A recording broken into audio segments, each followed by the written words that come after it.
श्याम ने काठ गोरी डारी, काठ गोरी डारी। श्याम ने काठ गोरी डारी। बिसरे धर्म करम कुल परिजन, बिसरे करम कुल परिजन। बिसरे धर्म करम कुल परिजन।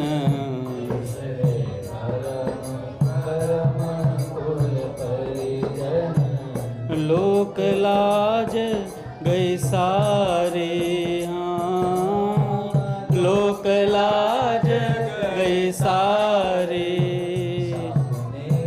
काठ गोरी श्याम ने काठ गोरी डारी।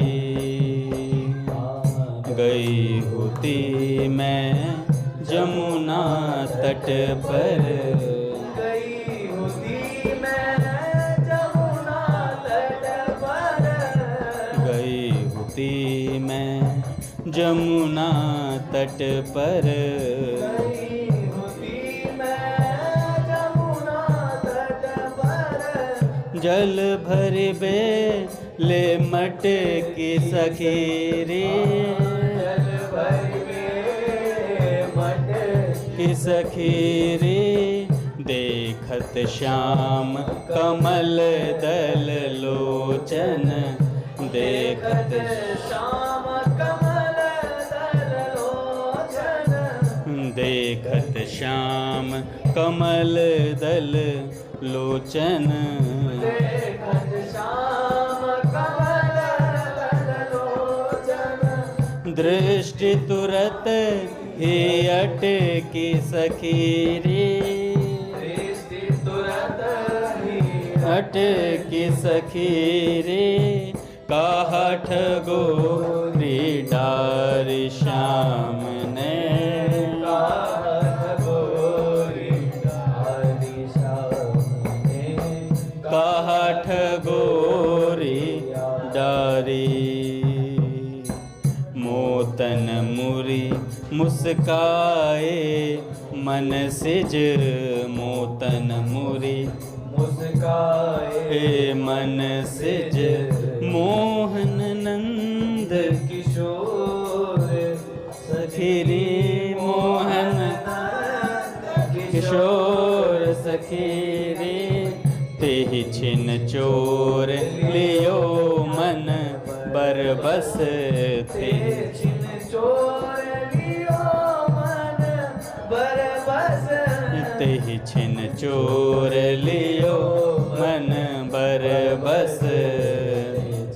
चोर लियो मन बरबस।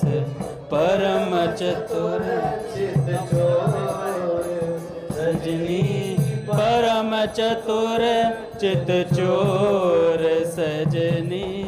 काठ गोरी डारी श्याम ने, काठ गोरी डारी श्याम ने। काठ गोरी डारी। देह गेह की सुध न रही कछु, देह गेह की सुधि न रही कछु। देह गेह की सुध न रही कछु। देह गेह की सुधि न रहे कछु। खान न पान सुहाए सजनी, खान न पान सुहाए सजनी। एक मधुर छवि रसिक श्याम की, एक मधुर छवि रसिक श्याम की। एक मधुर छवि रसिक श्याम की। एक मधुर छवि रसिक श्याम की। रही हृदय में छाए छाए सजनी काठ गोरी डारी श्याम ने डारी डारी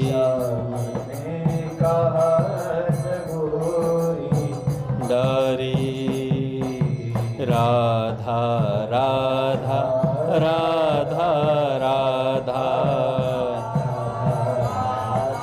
राधा राधा राधा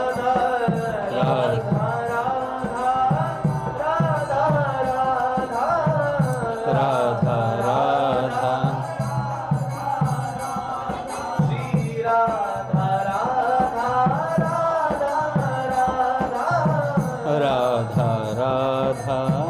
राधा राधा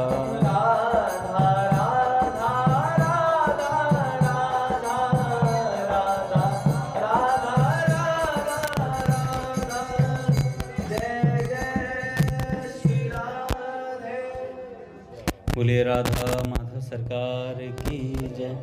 पूज्य श्री भाई जी महाराज की जय। पूज्य श्री राधा बाबा की जय।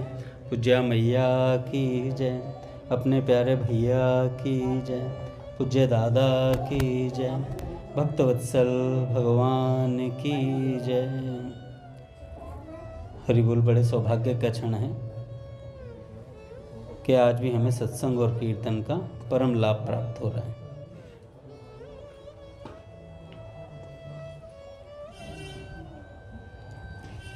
पहले कुछ संतों के विचार, उसके बाद भक्त चरित्र।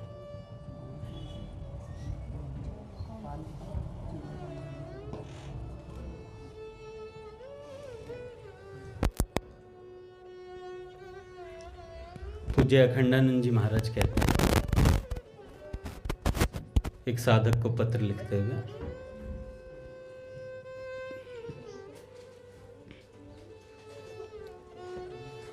संसार में सबसे घनिष्ठ संबंधी वही है जो उसके चक्कर से निकाल दे। ऐसा संबंध केवल गुरु शिष्य का है। जो परमात्मा का दान करे वह परमात्मा ही है। जो परमात्मा का दान करे वह परमात्मा ही है। इसे मृत्यु भी नहीं काट सकती। संसारी लोग मतलब के सगे होते हैं। क्या तुम्हारा मन किसी ऐसे मनुष्य से जो स्वयं ईश्वर हो ऐसा दृढ़ संबंध रखता है? कल वहाँ सीताराम विवाह महोत्सव में एक संत कह रहे थे कि जो पक्का होना चाहता है तो पक्के के संग खेल। पक्का होना चाहता है तो पक्के के संग खेल। तो जो पक्का है उसके संग खेलना चाहिए। संसार के संबंधी तो सारे के सारे नकली हैं।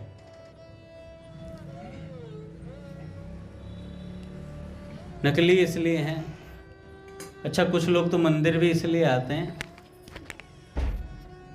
जैसे आपने देखा होगा आजकल कई मंदिरों में लोग बाग इसलिए जाते हैं कि वो लड़के का रिश्ता तय हो जाए। हैं?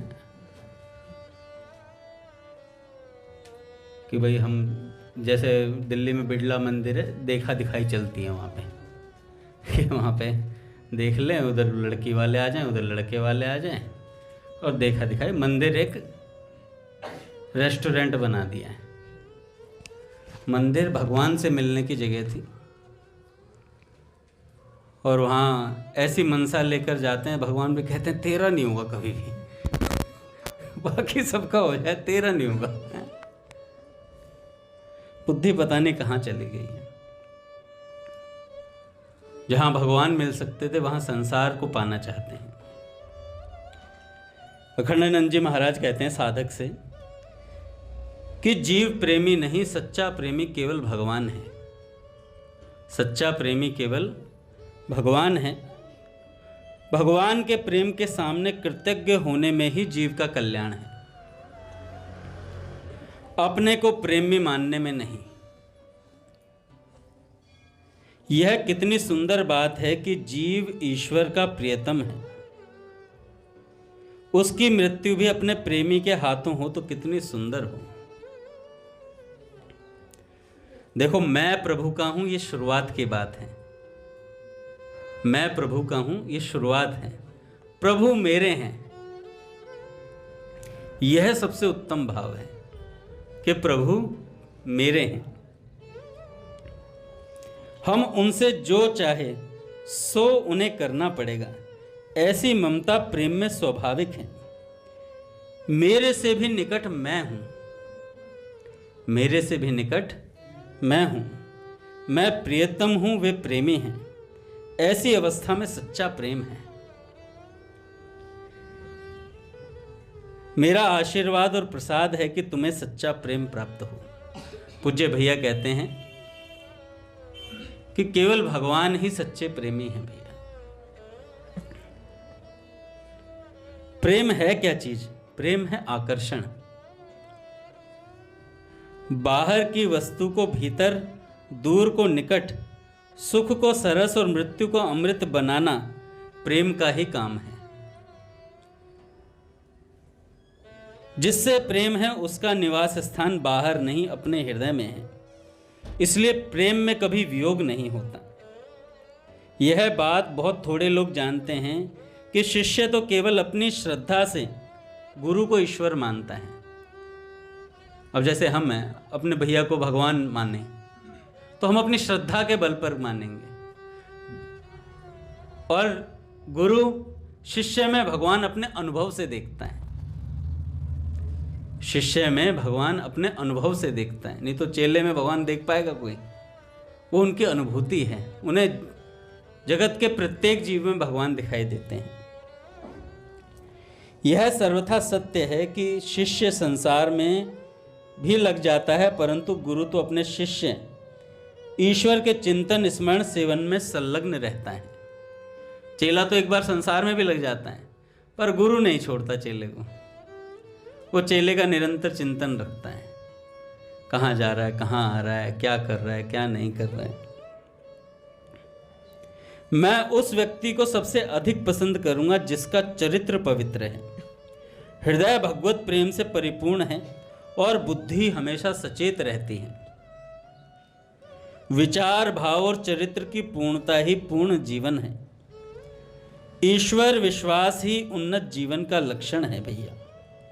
प्रतिकूल से प्रतिकूल परिस्थिति में भी विश्वासी के लिए अनुकूल और ईश्वर की स्मृति का कारण बन जाती है। विश्वास ही बड़ी से बड़ी सिद्धि और चमत्कार है। प्यारा चाहे अपने हाथ ना आए, प्यारा चाहे अपने हाथ ना आए, उसके नाम को तो वह स्वयं भी हमसे नहीं छीन सकता। भगवान अपने नाम को छीन सकते हैं हमसे? नहीं छीन सकते। इसलिए निरंतर भगवान नाम लेना चाहिए। नाम से भगवान खींचे चले आते हैं, कोई रोक नहीं सकता। सेठ जी कहते हैं एक जगह कि भैया भगवान को ध्यान से पकड़ो। जिसे ध्यान करना आता वो ध्यान से भगवान को पकड़े। ध्यान से नहीं पकड़े तो बुद्धि के निश्चय से पकड़ो, बुद्धि के निश्चय से पकड़ो। बुद्धि से नहीं पकड़ सको तो श्वास से पकड़ो, सांस सांस पे नाम। श्वास से नहीं पकड़ सको तो वाणी से पकड़ो भैया। नेत्रों से भगवान के विग्रह का दर्शन करो। नेत्र, वाणी, बुद्धि से भी नहीं पकड़ सको तो उनके स्वरूप की पूजा करो, सेवा करो। यह भी नहीं कर सकते तो कुछ तो करो। मन से, बुद्धि से, वाणी से, कुछ किसी से भी भगवान को नहीं पकड़ पा रहे, और कुछ तो कर लो। संत के पास बैठ जाओ, इतने से भी काम हो जाता है। हम बहुत साधन भजन करते हैं और शुष्क रहते हैं। शुष्क रहना कैसे? भीतर एक ठसक भरी रहती है कि मैं बहुत भजन कर रहा हूं,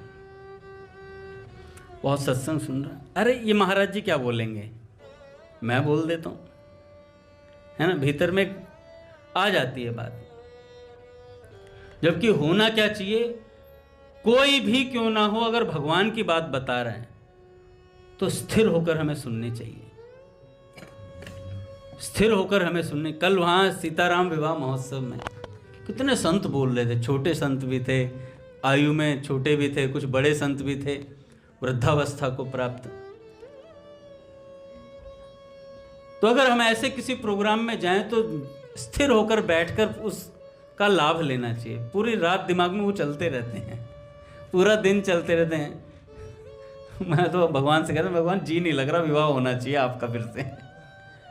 अरे विवाह तो राम जी का ही अच्छा है, विवाह तो ठाकुर जी का ही अच्छा है, नहीं तो विवाह कहाँ रहे हैं आजकल, निरे दारूबाज घूम रहे हैं, उनसे हाथ मिला, अरे भाई क्या हाल चाल है, पूरा शराब ही शराब जहाँ देखो। विवाह क्या हो रहा है, जाओ ही मत। इससे बढ़िया 13वीं में चले जाओ, कुछ मन में कुछ लेकर के आओगे, यहाँ भगवान का भजन करना चाहिए। जिसने 100 बारात अटेंड कर ली वो निश्चित संसारी बनेगा, संत की बात है। और जिसने 100 13वीं अटेंड कर ली है वो संत बन जाएगा, वैरागी हो जाएगा। तो सेठ जी कहते हैं कुछ तो करो, और कुछ नहीं तो हर समय भगवान को नमस्कार ही करते रहो। प्रभु आपको नमस्कार है, बस हाथ जोड़ दो, हे नाथ आपको प्रणाम है, धन्यवाद करते हो नाथ, आपकी कृपा है। सब जो चल रहा है, भजन नहीं हो रहा वो भी कृपा है, भजन हो रहा तो भी कृपा है। साधक को भगवत प्राप्ति में देरी होने का कारण यही है कि वह भगवान के वियोग को सहन कर रहा है, वह भगवान के वियोग को सहन कर रहा है, यही भगवत प्राप्ति में देरी है। यदि उसको भगवान का वियोग असहनीय हो जाए, किसको हुआ असहनीय? बाल भक्त ओम प्रकाश को हुआ था। कैसा असहनीय था भैया, कितने दिन तपस्या करी, केवल श्री कृष्ण का चिंतन। कोई आधा पास तो कह देते भैया श्री कृष्ण के अलावा मुझसे कोई चर्चा ना हो, केवल श्री कृष्ण। बार बार वही स्मृति, बड़े बड़े संत आ लिए महाराज समझाने के लिए, पर उन्होंने कहा कि मेरा संकल्प, क्योंकि ये मैं अपनी इच्छा से नहीं कर रहा हूं, श्री कृष्ण की आज्ञा है, श्री कृष्ण की आज्ञा है कि मुझे पाने के लिए तुम्हें ऐसा तप करना पड़ेगा। क्या चार्ट था उनका, अपने आप को दिन भर में मार्क्स देते थे कि भाई आज मेरा चरित्र ऐसा रहा, मेरी दृष्टि इधर गई, अपने आप को नापते थे पूरे पूरे दिन कि मैंने क्या किया पूरे दिन के भीतर। और उनके कमरे की दीवारों पर वाक्य लगे रहते थे महाराज, एक से एक श्लोक लिखा रहता था वैराग्यपूर्ण। इतना वैराग्यपूर्ण जीवन उन्होंने जिया, पढ़ते हुए, और 0 नंबर नहीं आते थे पढ़ते हुए, कि पढ़ाई करते हुए भक्ति करते थे, ये नहीं डल रह गए हो पीछे, फर्स्ट डिवीजन से पास होते थे। और सोचो कैसे होते हैं, क्या भगवान पेपर देते थे उनके। अरे खूब कड़ाई रखते हैं भैया साधक, भगवान के वियोग को सहन कर रहे हैं। हम भगवान के वियोग को सहन नहीं करेंगे तो भगवान भी हमारे वियोग को सहन नहीं करेंगे। और भगवान की चाल हमारी चाल से बहुत तेज है। जो तू धावे एक पग, मैं धाऊं पग 60। हम एक पग चलेंगे, भगवान 60 कदम आते हैं हमारी तरफ, 60 कदम आते हैं भगवान। और उनका 60 कदम और हमारे 1 कदम में बहुत अंतर है। उनके 60 कदम ब्रह्मांडों को पार करके साधक तक पहुंच जाते हैं भैया, 60 भी उठाने की देर नहीं। उनका तो 1 कदम ही भक्त की तरफ चल गया तो काम हो गया। ज्ञानी भगवान तक पहुंचता है और भक्त तक भगवान पहुंचते हैं। भक्त तक भगवान, भक्त को कहीं जाने की आवश्यकता नहीं पड़ती, भगवान आते हैं चले हुए, उसके प्रेम से बंधे हुए चले आते हैं।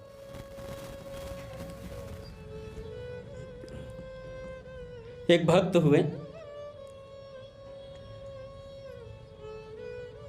अनंत दास बाबा जी, करेला गांव था उनका नाम, गांव का नाम। और गांव में एक विशाल कदम्ब खंड था, कदम्ब का वृक्ष था। सीधे साधे प्रकृति के व्यक्ति थे वे, केवल नाम जप, बस नाम में ऐसे डूबे पड़े थे, राम राम राम राम राम राम राम राम, बस ऐसे लगन लगी पड़ी थी। बस इतनी प्रबल निष्ठा थी, 4-5 लाख नाम जप नित्य करते थे। अब कहे गप पेल रहे हैं, 4-5 लाख नाम जप कोई कर सकता है? 1 लाख नाम जप में तो हमारे मतलब गला सूख जाता है, कई लीटर पानी चाहिए। अरे भाई होता है, लाख नाम जप, 8 लाख नाम जप भी होता है, सब होता है। पहले जिह्वा से चलता है, फिर धीरे धीरे उपांशु उतरता है, फिर मानसिक चलता है, और फिर तो ऐसा चलता है कि रोम रोम हर ठोर से भाई ररंकार धुनी होत सदाई। कितने करोड़ रोम हैं हमारे शरीर में, जब हर रोम से राम निकले तो कितने करोड़ नाम जप हो गए। सेठ जी कहते हैं इस भावना से नाम जप करो कि मेरा प्रत्येक रोम राम बोल रहा है। ये भावना दृढ़ होते होते होते एक दिन ऐसी दृढ़ होगी कि वाकई में प्रत्येक रोम से राम निकलेगा और तत्काल भगवत प्राप्ति होगी, उसी क्षण भगवत प्राप्ति होगी। तो लाखों नाम जप करते थे, 4-5 लाख नाम जप नित्य करते थे। उनके रोम रोम में श्वास श्वास में नाम बह रहा था, जैसे अपने पूज्या प्राची दीदी के रोम रोम से नाम बहता था। पेपर देने जा रही थी, किससे टकराई थी? एक ऑटो से, हैं?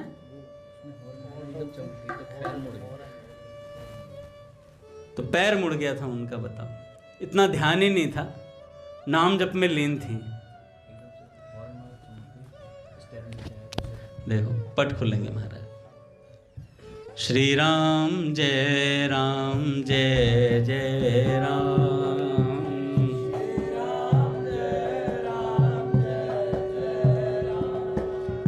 श्री राम जय राम जय जय राम, जय जय राम, श्री राम जय राम जय जय राम,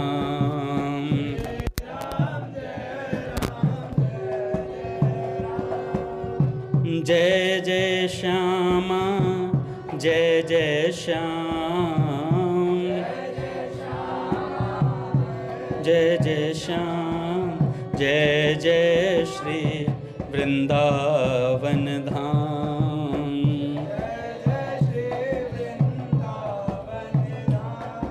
श्री राम जय राम जय जय राम,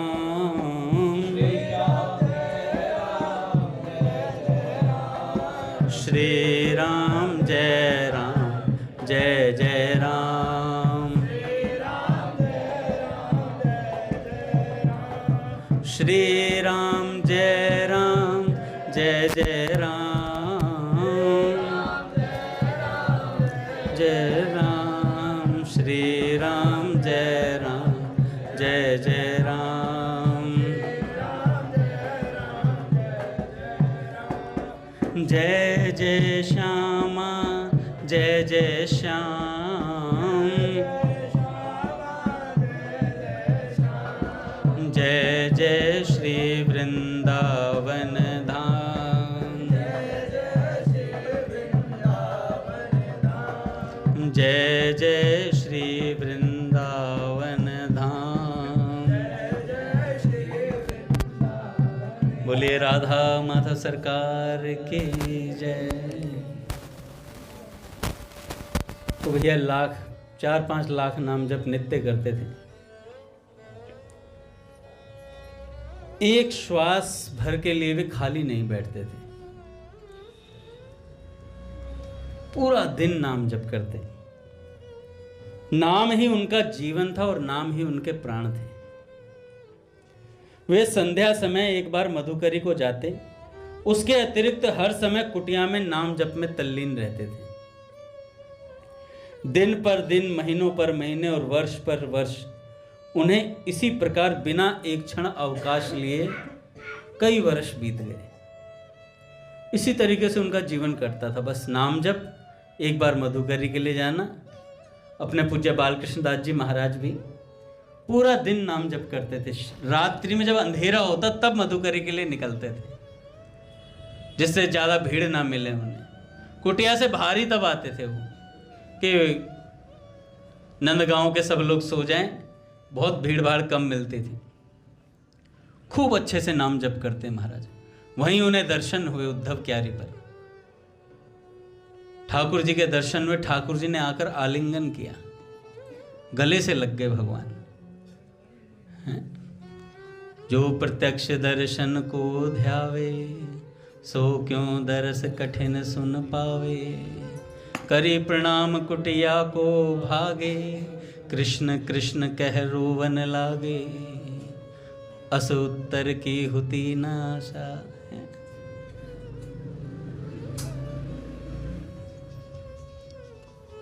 एक बार क्या हुआ, वो अपने कुटिया में बैठकर भजन कर रहे थे, तो परीक्षा उसी की होती है जो अच्छे से पढ़ाई कर रहा होता है। जिसकी पढ़ाई में दम होता है उसी की अच्छी परीक्षा होती है भैया। तो खूब लाख लाख नाम जप करते थे। तो एक बार एक स्त्री आई और आ करके महाराज जी को अपनी ओर आकृष्ट करने का प्रयास कर रही थी कि जिससे महाराज जी का नाम जब छूट जाए। महाराज जी ने क्या किया, पूज्य बालकृष्ण दास जी महाराज, इतनी जोर से रुदन किया कि वो स्त्री डर कर भाग गई कि इतनी जोर से रो क्यों रहे हैं। इतना तेज तेज चिल्ला चिल्ला कर रोने लगे कि वो स्त्री डर कर भाग गई कि भैया ये इतनी जोर से रो क्यों रहे हैं। अच्छा, वो रो इसलिए रहे थे कि शायद भगवान ने मेरे भजन में कुछ कमी देखी, इसलिए मेरी ऐसी परीक्षा ली है। शायद मेरे भजन में कुछ कमी थी। जबकि वो स्त्री और कोई नहीं थी, साक्षात ठाकुर जी स्वयं थे। भगवान स्वयं आए थे परीक्षा लेने के लिए। तो ऐसे साधकों ने भजन किया भैया, खूब नाम जप कर, और प्रत्यक्ष अनुभव रहते हैं उनके पास, बहुत अनुभव रहते हैं। जो साधना करेगा, जो साधन करेगा, उसे भगवान की अनुभूति अवश्य हो गई। जो सिर्फ एक ढर्रे पर चलने के लिए चल रहा है ना, खराब तो नहीं जाएगा उसका साधन, क्योंकि भैया नाम जब कैसे ही किया जाए वो मंगल ही करता है। और जो बात होनी चाहिए वो बात नहीं आ पाएगी। फिर कहोगे कि नाम जब से कुछ असर नहीं हो रहा है, असर तेरे भजन में नहीं है। उस तल्लीनता से लगा नहीं हुआ है तू। इसलिए जैसा यथा तथा का नियम है भैया, भगवान का तो सीधा सीधा नियम है? दादू जैसा नाम था तैसा लीन होना। ये 22 घंटे भजन करने वाले कहते हैं कि नाम की जैसी महिमा थी वैसा नाम लिया नहीं गया। तो एक बार ये महाराज जी अनंतदास बाबा जी मधुकरी के ले गए। जब आ रहे थे तो सांप ने काट लिया।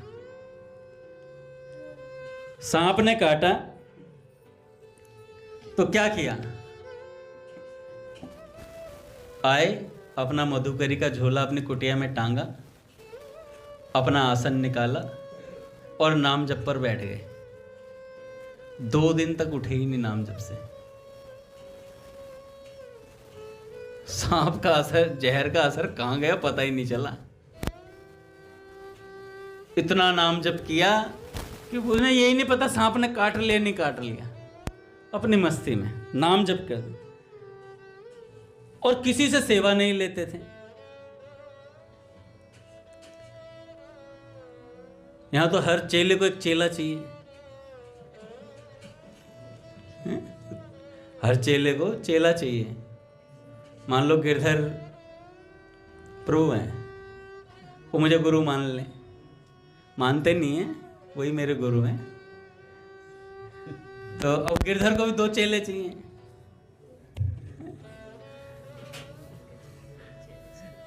और फिर उनके चेले को भी चेला चाहिए। गुरु जी ने कहा कि भाई वो काम कर देना। दासानुदास वाली वृत्ति अपना लेते हैं तत्काल कि दास ही लाएगा सबसे नीचे वाला। निज चाकर चाकर की सेवा दान करो। दूसरों को भी तो सेवा का लाभ मिलना चाहिए।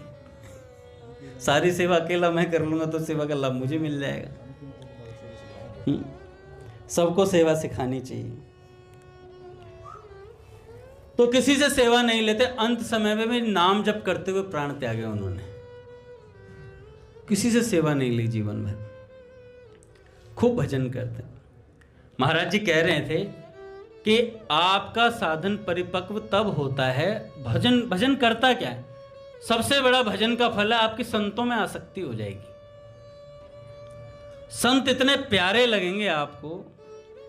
एक साधक थे, वो किन्हीं महात्मा के पास गए। उन महात्मा ने पूछा तुम किन के शिष्य हो?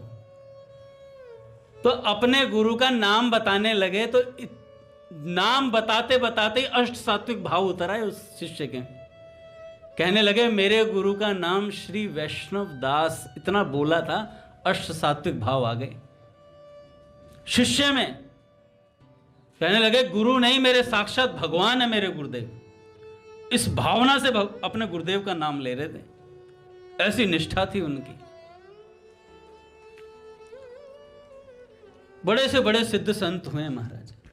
पूज्य मलुकपीठ सरकार कह रहे थे संतों में अगर आपकी आसक्ति नहीं हो रही ना, संतों के वचन अच्छे नहीं लग रहे, तो साधन खराब तो नहीं जाएगा, मंगल तो करेगा, पर वो रस नहीं आएगा जो आना चाहिए था। आपकी प्यास आपके सामने रस को प्रकट करती है। आपकी प्यास आपके सामने रस को प्रकट करती है। रस कौन है? रस साक्षात श्री कृष्ण है, रसराज। तो भैया आपके भीतर प्यास होगी तो भगवान आएंगे। प्यासे कोई तो पानी मिलता है, नहीं तो झूठी प्यास लेके तो बहुत लोग घूम रहे हैं। मेरे मन में न लागे कोई रंग, मैं तो रहूं संतन के संग। मेरे मन में बढ़त उमंग, मेरे मन में बढ़त उमंग।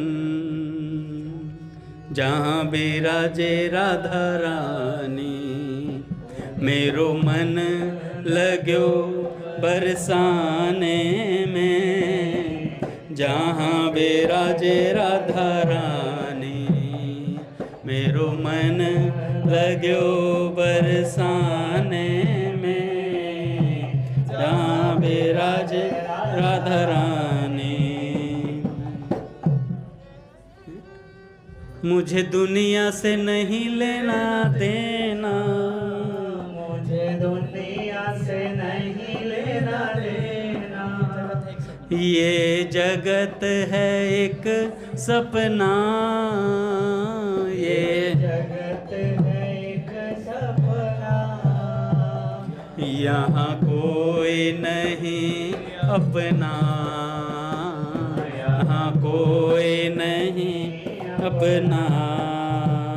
मेरी अपनी वृषभानु दुलारी, मेरी अपनी वृषभानु दुलारी। जहाँ विराजे राधा रानी, मेरो मन लाग्यो बरसाने में। जहाँ विराजे राधा रानी।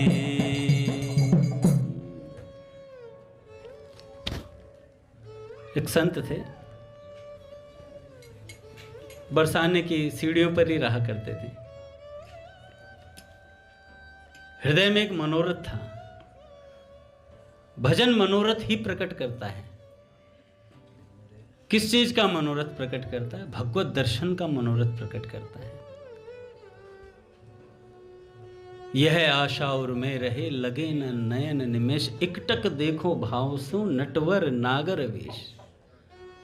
तो भगवान के दर्शन की लालसा को भजन प्रकट करता है भैया। हृदय के अंदर मनोरथ जागृत करता है। और मनोरथ जागृत होते ही महाराज भगवान सावधान हो जाते हैं। भगवान कहते हैं इसके हृदय में मनोरथ है मेरे दर्शन करने का, तो इसके पास जरूर जाऊंगा। क्या मनोरथ था? सबसे एक एक रुपया इकट्ठा करते थे, एक एक आना इकट्ठा करते थे और सोचते थे कभी 1 रुपया हो जाएगा ना तो राधा रानी की पोशाक बनवाऊंगा, राधा रानी की पोशाक बनवाऊंगा। तो एक दिन 1 रुपया इकट्ठा हो गया, करते करते करते करते 1 रुपया इकट्ठा हुआ और उन्होंने एक पोशाक राधा रानी के लिए ली और पोशाक लेकर बड़ी तेजी से चल रहे थे। श्री जी के महल की सीढ़ियों पर चढ़ते चढ़ते जैसे चढ़ने लगे, एक लाली आई और लाली ने वो ड्रेस छीन ली। तो बाबा ने कहा, लाली तेरे ताई और ला दूंगा, तो ये मुझे दे दे। नहीं नहीं बाबा, ये तो हमें लेंगे। और महाराज वो लाली लेकर उसको चली गई। और वो बाबा वहीं सीढ़ियों पर बैठ कर रुदन करने लगे। पूरा जीवन हो गया, 1 रुपया बड़ी मुश्किल से इकट्ठा हुआ था, उसकी एक लाली के लिए पोशाक बनवाई थी राधा रानी के लिए, और वो कोई बालिका लेकर के भग गई। अब इतना अंदर ही अंदर क्रोध आया भीतर ही भीतर मन में कि क्या हो गया ये। वहीं पर अपनी गर्दन नीची करी और रुदन करने लगे, उदास बैठ गए। तो एक महात्मा और बगल से जा रहे थे, महात्मा जी ने कहा, भाई क्या होगा, क्यों उदास बैठे हो? तो कहने लगे, भैया उदास ही होंगे, बड़ी मुश्किल से एक ड्रेस बनवाई थी राधा रानी के लिए, वो एक लाली लेके भग गई। अब हम श्री जी के दर्शन ही नहीं करेंगे कभी, अब हम नहीं जाएंगे ऊपर। ऐसी बात बोली तो उन्होंने, संत ने कहा, अरे चल तो सही एक बार। और महाराज श्री जी के महल की तरफ चढ़े। बिल्कुल श्री जी के सामने 2 इधर बैठने की जगह है, जो ऊंची सी सीढ़ियाँ हैं, और वहाँ पर जो खंबे हैं श्री जी के महल में, वहीं बैठ गए जाकर गर्दन नीची करके, श्री जी के दर्शन ना करें। तो उन महात्मा ने कहा, भाई दर्शन तो कर लो, एक बार दर्शन करेगा तभी तो। और उन्होंने कहा, नहीं, दर्शन करने का कोई लाभ नहीं है, मैंने बड़ी मुश्किल से एक पोशाक बनवाई थी और वही लेके भग गई कोई। तो जैसे उन्होंने कहा, रोते रोते कहा, कोई बात नहीं, देख ले, श्री जी के तो दर्शन कर लेगा। जैसे ही दर्शन किए तो वही ड्रेस, वही पोशाक श्री जी ने धारण करी हुई थी जो वो बनवा के लाए थे। और जैसे ही ऐसा देखा तो रुदन चालू हो गया भैया, आंखों से झरझर आंसू बह रहे थे। तो श्री जी पे कटाक्ष किया कि श्री जी, इतनी उतावलापन क्या था? मैं आपके लिए ही तो लेकर आ रहा था ऊपर महल में, ऐसा क्या उतावलापन था आपके भीतर? तो श्री जी ने कहा कि भैया, प्रेम के ताई तो दौड़ना ही पड़े हैं, प्रेम के लिए तो दौड़ना पड़ता है। तो इसलिए मैं तुम्हारे प्रेम को ग्रहण करने के लिए, तुम्हारे भावों को ग्रहण करने के लिए दौड़ कर गई। तो ऐसी ही बात है भैया, हमारे मनोरथ जगेगा तो भगवान उसकी पूर्ति अवश्य करेंगे।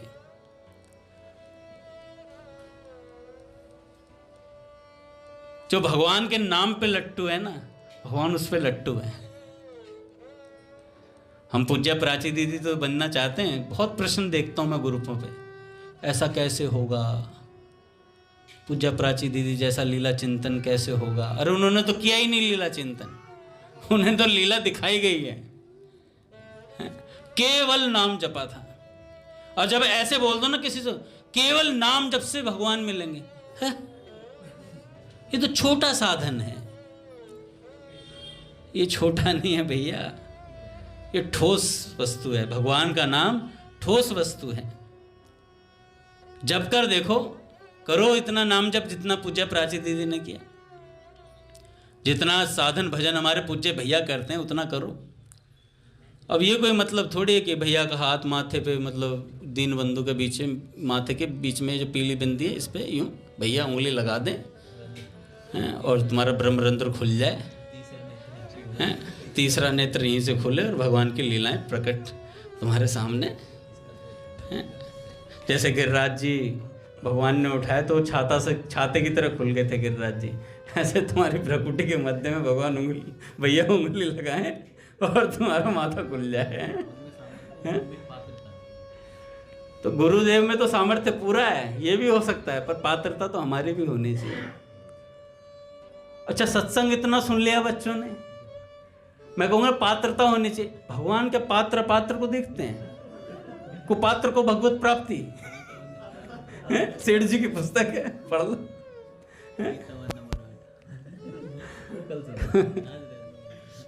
नहीं कल भी सुना देंगे।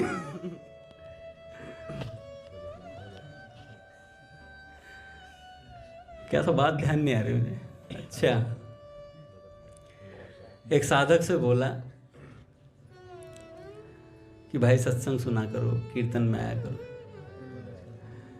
कहाँ रहते हो आजकल, आते नहीं हो आजकल। अरे अंगद जी, हर साधक के लिए भगवान ने अलग रास्ता बनाया है भगवान तक पहुंचने का। मेरा 8 नंबर जाता है गीता। मेरा गीता नंबर 8 जाता है।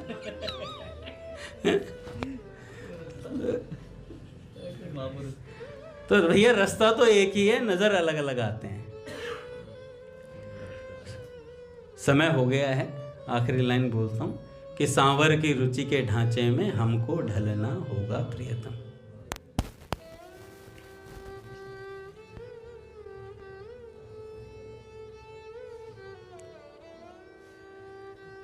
तो हमें भगवान की रुचि के ढांचे में अवश्य ढलना पड़ेगा। अपनी रुचि का ढांचा नहीं चलता है। हम चाहते हैं कि भगवान हमारे हिसाब से आए, और भगवान चाहते हैं तुम मेरे हिसाब से आओ। तो हिसाब तो भगवान का चलेगा, है ना, हमारा नहीं चलेगा। संतों ने जो रास्ता बताया उसी पर चलना पड़ेगा, अलग से रास्ता नहीं है भैया। जो भी रास्ता मिलेगा वो संतों का प्रदत्त रास्ता ही होगा। जिस भी रास्ते पे चलोगे, आना उसी ट्रैक पर है। अब वृंदावन जाना है तो किसी रास्ते से जाओ, छठी करा तो पहुंचोगे, या उधर से आओगे तो भैया एक्सप्रेस वे पे पहुंचोगे। पहुंचना वृंदावन नहीं है।